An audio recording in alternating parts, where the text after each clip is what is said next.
Are the Raptors really about to trade down? Is the second apron taking things too far? And man, did that Thunder Parade have me feeling nostalgic.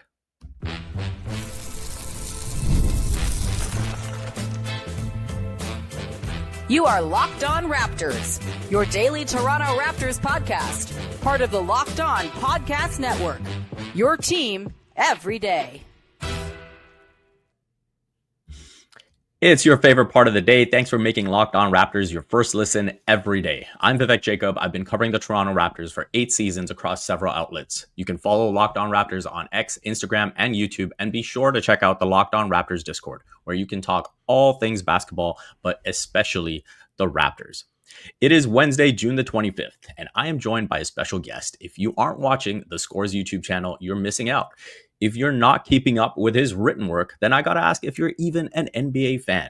It is the lead Raptors and NBA reporter for theScore, Joseph Casciaro. What's up, buddy?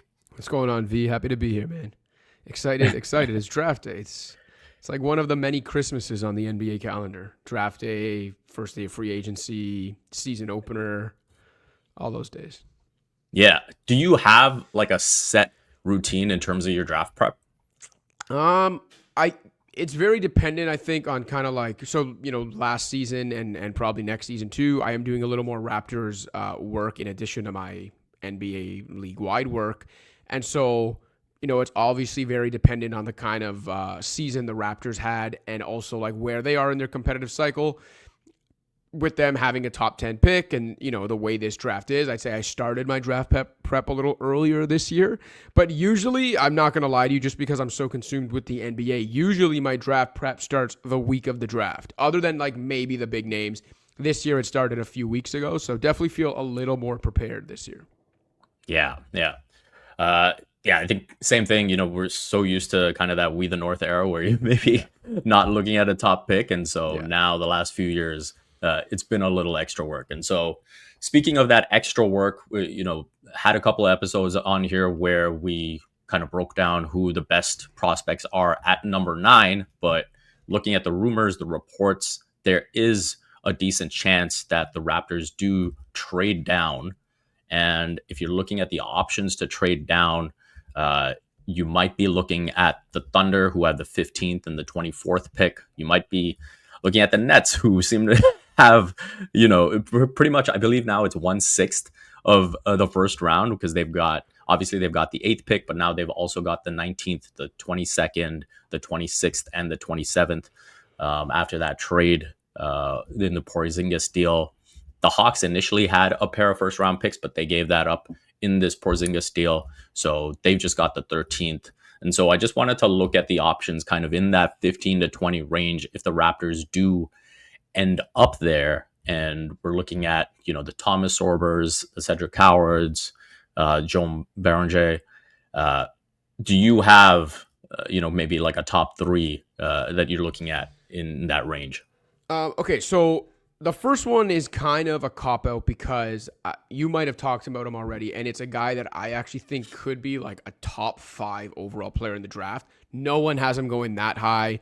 For a while, we could have easily talked about him in this range. He has slowly crept up draft boards. I'll say this. If there's any chance in hell he can end up in the range he was originally pegged for, which would be like the second half of the first round, then for the love of God, I want to talk about Carter Bryant. Yes. This dude is, to me, like, and I know if you didn't watch college ball or you didn't do a lot of draft prep or whatever, you might be just looking at numbers and be like, wait, this guy didn't even start most of the time. He averaged, I think, 6 points, like whatever it was. You're like, how the heck is this guy who did that in college going to be a top 5 player in this draft in the NBA? But to me, this guy's got just like NBA player written all over him. He is a lanky, strong forward, can defend almost every position on the court, very versatile defensively, insane motor, which I love. Guys, entering the NBA, yes, skill and upside, all that's important, obviously. But, every year there are countless prospects who slip through the cracks or don't end up being the players that they should because they don't have the motor that Carter Bryant has. So when you combine his like lengthiness, his defensive intensity and versatility, his motor, and then the fact that like He shot 37% from deep in college. There is a smooth shooting stroke there. I think there's more to be tapped there. I think like this guy's floor could be elite 3-and-D role player, but he just something about watching him, the way he moves, that motor, I really do think there's more to be tapped there. And I think this guy could have all-star upside, could be this like sleeper star of this draft that everyone just sees as like, oh, this nice like complimentary role player. So yeah, that's the big one I wanted to mention, even though as the days have gone on, I feel like it's less likely he'll be there. Johan Berenger, who I also thought was Joan Berenger until I started watching clips of him, and I was like, oh, it's Johan Berenger. Okay. Who played in Slovenia, who seems like he really got better over the course of the year. I think you mentioned Sorber as well. Sorber's one that I like too, and a lot of the stuff I've read, and I guess you kind of see it if you watch him, is that, oh, he's not super athletic, he's not explosive. But Sorber, again, is one of those guys to me, like, I watch him, I feel like, I think he's just going to be like a really solid big man, you know? And he just seems really smart and like just seems to he'll always make the right decision. Yes, and basketball IQ is something that, you know, maybe in some cases can be taught, but often can't be taught. And again, another example where it's like we've seen very skilled guys at all positions come into the league and just not have the basketball IQ, the instincts, you know, those like unteachable intangibles. And if you don't have them, it's going to be really hard to play in the modern NBA, especially with how sophisticated defenses are now and offenses are, to be honest. So I like Sorber from that perspective because I just think he can step in and be like a solid, smart big man, and that's important, even if he's not explosive or that limits him from ever being a star. I think there's a solid pro career to be found there. I can't remember who else you had named there in your little opening. Cedric Howard is another I had in the mix. Yeah, and I know he's been on a lot of people's boards for the Raptors. I think Nick Clifford as well. Another one that, like, again, some people might think he won't be there. I think he will. Jace Richardson, to me, is a guy that, like, he was pretty efficient. Seems like a pretty smart player. Doesn't turn the ball over or, like, make bad decisions. Maybe not like the purest playmaker, more of a scoring guard, but for a guy who, you know, at one point was considered maybe a lottery pick and is now slipped down boards, you could argue there's a reason why he slipped. But again, I watch him and still think that there could be like a solid bench scoring guard there. Again, like maybe these don't like sound like the sexiest descriptions I'm giving when I'm talking about like, oh, this guy could be a smart big man. This guy could be like a solid scoring guard off the bench. But people also have to be realistic depending on where the Raptors end up in the first round, if there's a trade or something, because, you know, outside of the top few picks, and then, yeah, like, sure, a Giannis will slip to the teens or whatever it is. There's always got a Jokic in the second round. If you just go by like probabilities and statistical models and all that, once you get outside the top 10, once you're in the second half of the first round, if you end up with just a solid pro who's in your rotation for a while, like that's actually a really good hit. Yeah, no question about it. And, you know, I'm glad you mentioned Carter Bryant. I actually have him ranked number 2 after Kaman Malowich in terms of, you know, guys who could be available for the Raptors at 9. I think really highly of him. And similar to you, I think that, you know, being just a solid 3-and-D is like the floor for him. So I think the interesting thing I've been sort of debating in my head the last little while is just the ceiling of a Cedric Howard. And, you know, when I watch that guy play, like his 3-point stroke is so pure. And I love the fact that even on plays where he seems to, you know, get a bad pass and it's a low catch or whatever, and he has to make that adjustment, he's always going up in rhythm. Now, I think he does have to get a lot stronger. I think that's probably the one thing where, you know, when you compare Bryant and him, Bryant definitely has, you know, a more NBA ready body. Yeah. And so I think that's probably the big differentiator. But I do think from a potential like shot creation standpoint and all of that, I do think there is maybe a higher ceiling with Coward. And, you know, maybe when you are trading down, you are thinking more about that ceiling and taking a bit more of a swing. I mean, we'll see. Maybe the Raptors just say, hey, we just want a guy who can contribute and, you know, work his way into the rotation. Yeah, and I think also so much of it will depend on, Dan Tolzman made a comment the other day about how the Raptors top 8 is probably different than every other team's top 8, and I think a big key too is if the Raptors have someone on their board that they think could be a top 5, top 10 player in this draft, whatever, but they are also pretty confident they are of a differing opinion on that guy than other teams are, and the consensus is that guy's actually the 15th to 20th. Yeah. I think the advantageous thing would be, is there a way you can get that guy while also adding more draft or trade capital in some other way, right? And that's when you're thinking about trading back and maybe getting something else. I know I think it's been talked about before, but if not, one of the things I've been saying for a while is if the Raptors can turn 9 and RJ Barrett into 19 and Cam Johnson, that's a trade that I think would make the Raptors better right now. And also if they think their guy will be there at 19, that could be a pretty big trade, I think, one of those sneaky good trades that really turns the team around immediately, but also long term. So I think those are all things to think about. Yeah. Quickly, I just want to go back to, Béranger, watching his film. It's pretty stunning how late he started playing basketball when you look at some of the plays that he's pulling off. And, I think a lot of his plays are the regular play finishing types for, a athletic, long, lanky, big like him. By the way, he seems to be growing by the day. He's apparently up over 7 feet now. His wingspan's at 7'4". So he's that growing part of it is physically and metaphorically, rapidly, because you mentioned he's physically growing, but also his game. For a guy who you mentioned him not playing ball long, I think it's less than 5 years. I'm not sure, somewhere between 4 and 5 years that he's been playing basketball, and it's pretty good in Euro Cup League play. Yeah. So again, he has that soccer background. So I wonder how much that has to do with his coordination and just general movement.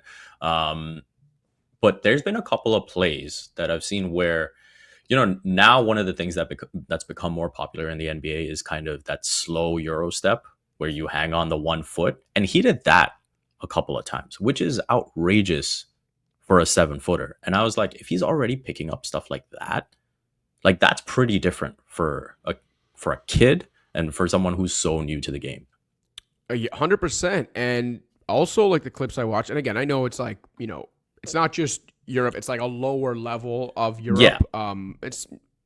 But still, from what I've watched, he seems pretty mobile, and it seems like he can stick with smaller guys defensively. I know some of the rim protection's a little more impressive, but he looks like he can stick with smaller guys. He looks pretty mobile.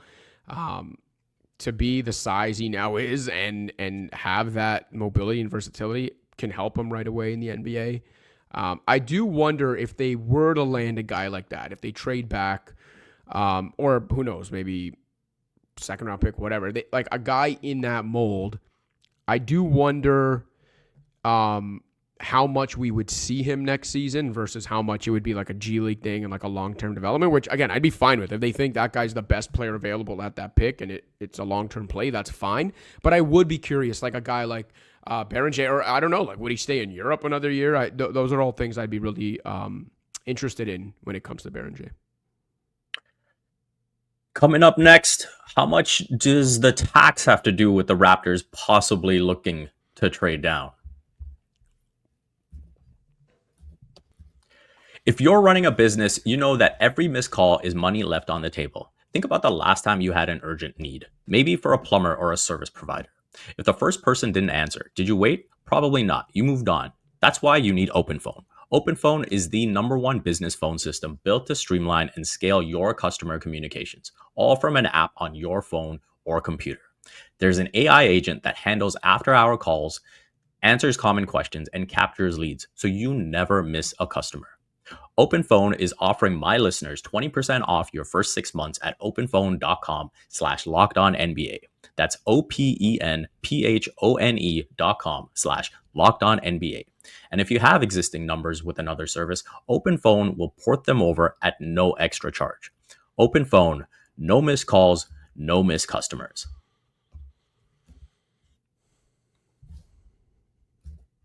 And we are back at it. And one of the things that's going on in the league right now that we have to talk about is just the sheer impact of the second apron. You look at what Boston has done the last couple of days, trading Drew Holiday, trading Kristaps Porzingis. You're looking at other teams, you go back to the Karl Anthony Towns trade that the Minnesota Timberwolves did. Teams that have built organically have had to dismantle. We're seeing injuries, forcing a change of direction. And even now, from a Raptors perspective, this is a team that is just looking to exit the rebuild stage, and they're already at the tax. How crazy is the second apron right now? And do you think we've reached a point where things have gone too far? Yes to the second question. Okay, I'll start with the Raptors side of it. And this isn't even me like trying to knock them or whatever. I've talked about some of the awkwardly timed moves they've made over the last couple of years. Now they've never really seemed to fully settle on a direction. But all things considered, from the Raptors' perspective, I think it's more of their own doing. But then we're not talking about aprons. We're talking about just the regular tax apron, right? Yeah. And having to pay the tax. And the fact that they are butting up against that with a team that, when you think of Brandon Ingram, they haven't played much together. When you think of the performance, haven't come close to making the playoffs together. I think that's more of a Raptors problem, if you want to call it a problem, than a CBA or league-wide problem. However, when we talk about the second apron and as a league-wide thing, I think we've gone too far. And this is something I've been railing against for years. A few years ago, before the new CBA even kicked in, when it was just reporting of like what's going to happen and the idea of a hard cap first came at the time, not that I was against a hard cap, but one of my issues at the time was like, this is just to protect owners from themselves. And, it's a way to level the playing field, so to speak, in a really cheap way, because now owners who otherwise would have been called cheap because they weren't spending at certain levels or they weren't going into the tax if they haven't had a chance to contend or whatever the case may have been, could have said, well, what am I going to do? There's a hard cap. I would love to spend more on this team, but I just can't. Those are the rules. And essentially the second apron acts as a hard cap. So they've done that anyway. They've given themselves an excuse to not spend. But the biggest gripe I had with it is the fallacy of competitive balance, when at the time this CBA was being negotiated, the NBA had already started to see some of the unprecedented parity we're now seeing coming to fruition. Like, this 7 champions in 7 years thing is not a result of the new CBA, because it was happening before the new CBA took effect. And in fact, the apron-related ramifications really only started maybe last summer and really this week. But more than anything, I think, and I'm not going to say like, oh, I'm some genius, like I'm the only one who saw it. I think a lot of people were talking about it, but more than anything, the thing I kept saying was that like the unintended consequence of this was that well-built, smart teams were going to be punished at some point and would have to break up great championship level teams. And we're not talking about like, the whole bot thing where if you want to go bot over built, we're talking about built teams. Okay. If just hated the idea of free agents gathering together, which again, it's a free market, like they can do what they want. But still, if people had an issue with that, that's not who's being punished here. Like, sure, is a team like the Suns being punished? Yeah, but for every Suns type situation being punished, there's a Celtics, there's a potentially Thunder in a couple years. Like, and it brings me back, and I know I've repeated this in my own content multiple times over the last couple years. I keep going back to it. When I wrote a second apron explainer last year, made a video about it, the one thing I asked at the end of that column at the end of the video was, does a more balanced NBA, where teams rise and quickly fall before dealing with the penalties of getting too expensive, lead to more league-wide interest? Or does more frequent roster turnover and no dynastic super teams lead to a league full of teams and a league itself without an identity? And I think we're getting dangerously close to that in the next couple of years. I hope that's not the case, but I am worried about it. Yeah, your point about the quick rise and the quick fall, just when I think back, to bring it back to the Raptors, is, does the We the North era, does it even get as much run as it did if there was a second apron back then? And, you think about the patience that Masai showed with that group. And then, finally, after years of trying to push up and hit that LeBron wall, said, okay, it's time for Kawhi. But you think about, if you had the second apron in place, it might have been as early as when you get swept by the Wizards that you just say, okay, this isn't going to pan out, and you break it up right then and there. And I feel that's the part where when teams are building organically, they should have a choice in terms of which way they want to go. It shouldn't just be, hey, this is the hand we're dealt and now we have to go this way. Like there's been reports that, Brad Stevens has kind of been like, yeah, we've done what we had to do, but everyone at the organization is pretty somber about the fact that we just had to break this team up because of one injury. And that's such a tough pill to swallow. Yeah, man, absolutely. It's and again, it's because of the fact that it all boils down to the fact that there were some owners who saw the luxury tax as just that, a tax, and they would pay it. If the time was right and their team was good enough, they would pay it and then some. They would blow past it if they had to. And whether it be smaller market, not even smaller market owners, a lot of owners in general didn't like that because they knew where the league was going if that continued, and they would have to try to keep up with those owners. So, small market owners that are still multi-billionaires said, no, we can't do that because we still have to run our team like a business, and us being in a small market gives us less chance of profitability, even though there's revenue sharing. Like, it's a bunch of BS, but that's what they cling to. One of the things I think is interesting is when I did that work last year on looking into like the potential unintended consequences of the second apron or whatever. So I found that like essentially the way it works for the most part is the second apron is like 134.4% of the cap is what the second apron ends up becoming.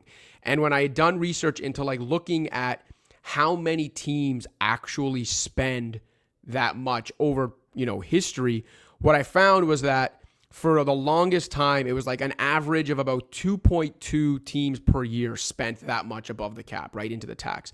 And in the 3 seasons before the new CBA took effect, that average had jumped up to like 5.7. So it almost like tripled the number of teams spending that much. And again, to me, that comes back to like, that's why the owners wanted this, because they did see the number of teams or owners willing to blow past the cap like that starting to increase, and the ones that wanted no part of that were just like, no, we see where the league's going. It's got, even for us billionaires, it's getting a little too ridiculous, and we need to put a stop to it. And they effectively have with the second apron.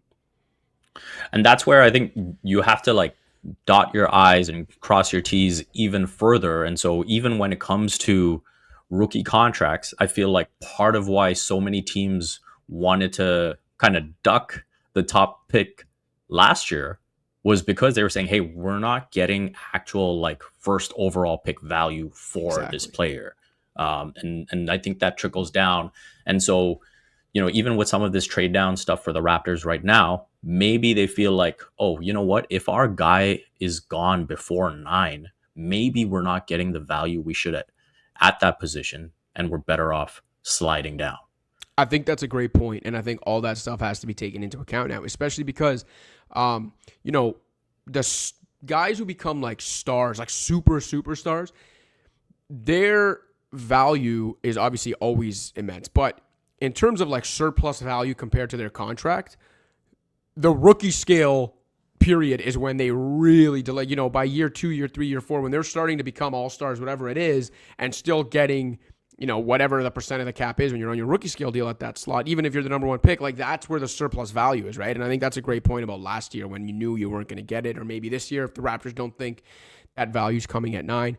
Another big thing, and this doesn't necessarily relate to the Raptors specifically, but like I think over time, I think we're starting to see it, but we're really going to see it in the coming years as the second apron stuff really just takes effect and takes hold, is teams are going to be much more selective about who they give true max contracts to. Like for years, people complained about like, oh, I wish max contracts were actually for the top X number of guys in the league, like the true alpha level superstars.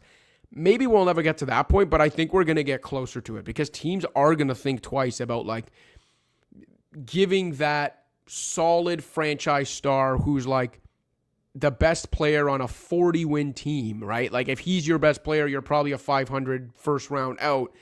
I think teams are going to think harder about giving those kinds of players max deals. And as more teams think harder about it and the max deals just aren't out there for those kinds of players, I think it will reset the league a bit. Yeah, I'm totally with you on that. We've gone quite a bit into the weeds here, so we're going to just chill for that final segment. We're going to look back on some great Raptors championship memories because, hey, the Thunder just had their parade, and why not look back?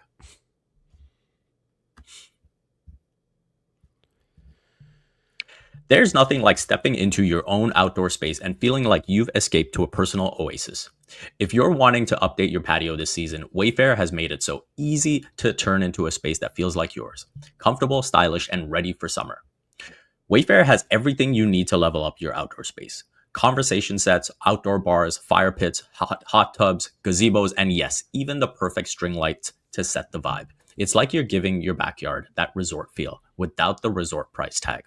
My style leans clean and modern, so I love the filter options to find exactly what fits my space and budget. Don't wait. Make your outdoor space your dream oasis today with Wayfair and enjoy it all summer long. Head to wayfair.com right now to shop a huge outdoor selection. That's wayfair.com. Wayfair, every style, every home.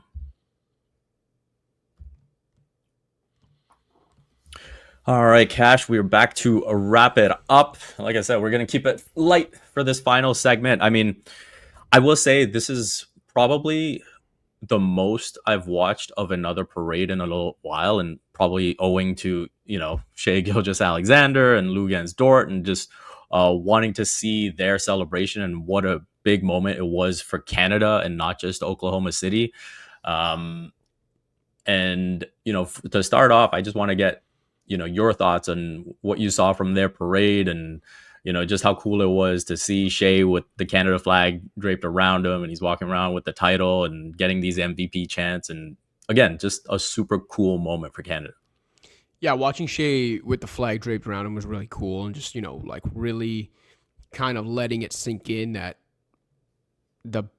at worst, the second best player on the planet right now is Canadian, and he just did something at 26 that no one's done since Shaq, and he's like in the inner circle of all-time individual performances over the course of a season. Like that was incredible to watch. You can't help but feel good for the fans in OKC, and we can laugh about the fact like they haven't waited that long. They've only had a team for 17 years, but they've been great fans, and they've had some heartbreaks and close calls and superstar departures and whatever. So to see that was cool. And it's always good to see a fan base get to celebrate a championship for the first time.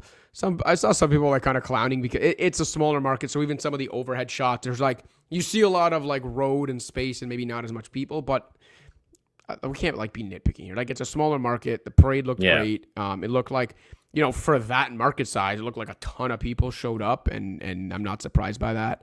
I really loved two things about it. Alex Caruso's shirt, I don't know if you saw that, where it was like just 4 different Caruso faces and looks on Mount Rushmore.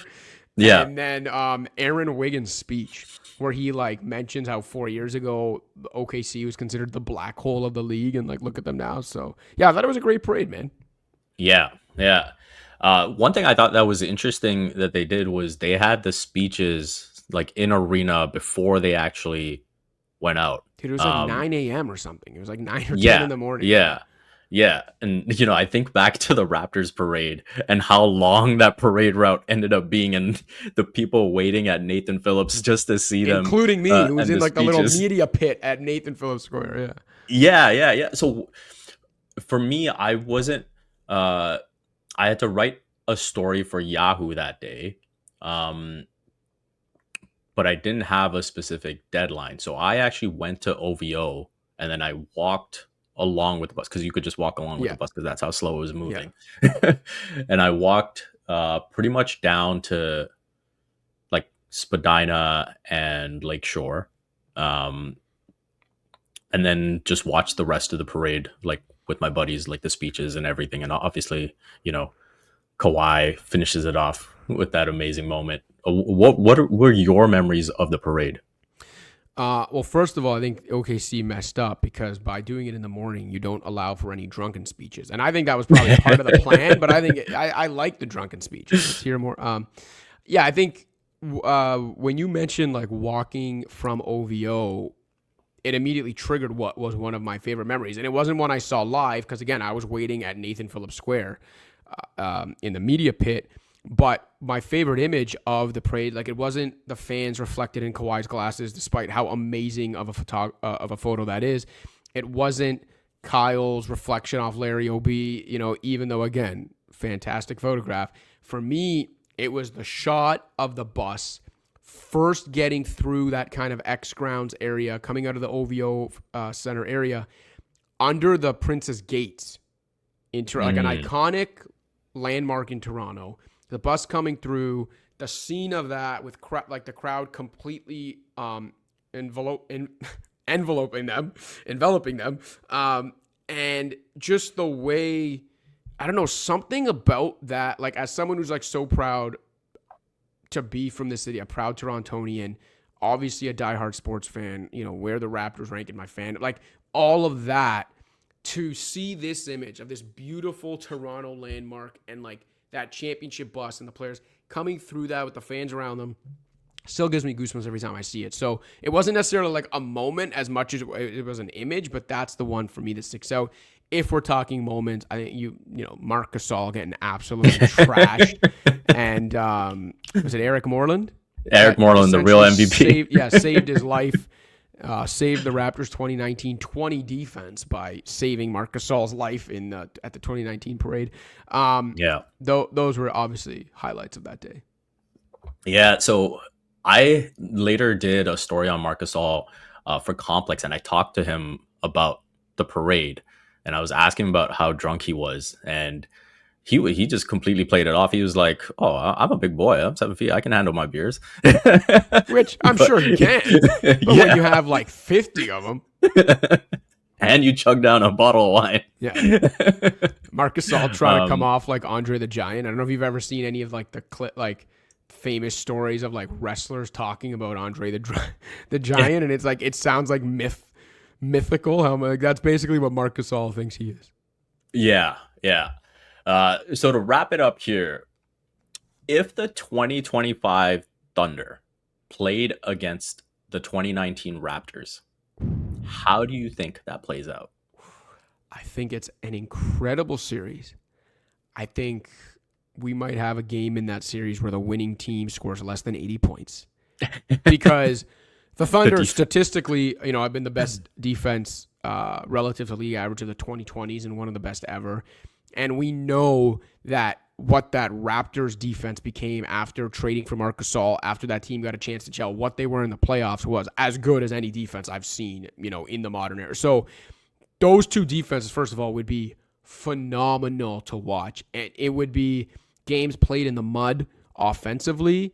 It would be a slugfest between Kawhi Leonard and Shai Gilgeous-Alexander. I think that would be a fantastic matchup. Biased, I'm gonna lean Raps, but I think I'm not. I really think if in some alternate universe those two teams could match up, that's a 7-game series, and man, that's tough. Because even if you go, everything's so tight, the defenses are elite, 7-game series, I'll probably just go with who's got the best player in the series.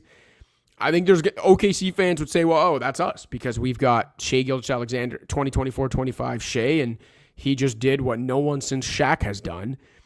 Yeah. I think Raptors fans, and to be honest, I think a lot of neutral fans and casual observers would say the Raptors have the edge there when it came to the best player in that series would be because while he didn't garner the individual accolades Shai did over the course of the whole season, I still say you'd be hard-pressed to find anyone other than peak Michael Jordan or peak LeBron James who was better at any point in time in my lifetime than Kawhi Leonard was in the spring of 2019.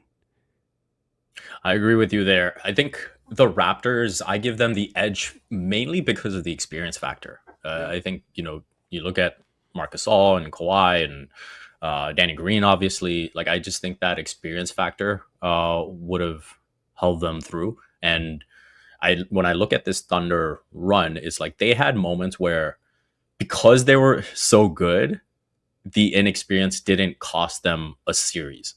And I feel like, you look at that Denver series, realistically, I feel like a Thunder team with experience probably takes that in 5 or 6. Like, there's no way they lose that game 1. That's for sure. They wobbled a few times this spring. Yeah, and I think that's the aspect where if I were to match them up with the 2019 Raptors, I think that would sort of just tilt it a bit in their favor.